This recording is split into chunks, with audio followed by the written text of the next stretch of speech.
Jina lako ndiyo hatima yako. Jina lako ndiyo maisha yako. Jina ulilonalo ndio ina reflect wewe ni mtu wa namna gani hapa duniani. Watu wengi wana majina waliopewa na wazazi wao, waliopewa na ndugu zao. Wengine wamepewa majina ya urithi, wengine wamepewa majina ya ukoo, wengine wamepewa majina ya utani, na hawajajua nyuma ya majina kuna siri gani zilizobebwa kwenye hayo majina waliopewa. Kila jina ambalo mtu anapewa kwenye maisha yake, nyuma yake limebeba siri ya mafanikio au siri ya uharibifu. Watu wengi wanapita katika mikwamo, katika ugumu, katika vizuizi.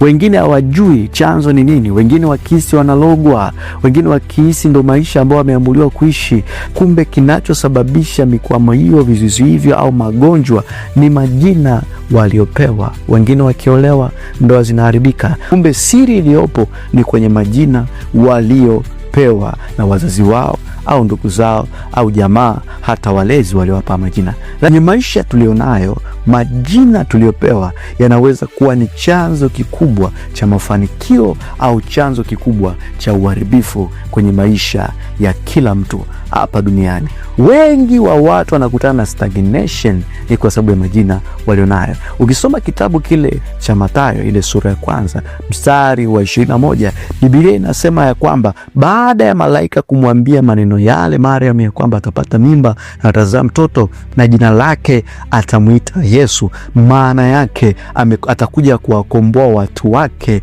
na dhambi zao. Ukisoma mstari ule wa 23, Biblia inasema kwamba jina lake utamuita Emmanuel, yani Mungu pamoja nasi. Nyuma ile jina kuna siri inayosema kwamba Mungu pamoja na watu wake. Jina Yesu atakayekuja kuwakomboa watu na dhambi zao. So I want to tell you, watu wote kwenye Biblia tunaowasoma waliokutana na Mungu, jambo la kwanza liloanza kufanyika kipindi walipokuwa wanahitaji baraka, kipindi wanahitaji matokeo, kipindi wanahitaji kuinuliwa, kilichokuwa kinafanyika ni Mungu alikuwa akibadilisha majina yao kwanza. Ibrahim kutoka Abraham kwenda Ibrahim, Sara kutoka Sarai kwenda Sara, Yakobo kutoka Yakobo kwenda kuitwa Israel. Nyuma ya yale majina ukisoma unakutana na siri ya vitu vikubwa ambavyo Mungu aliamua kuvipresent kwenye maisha yao.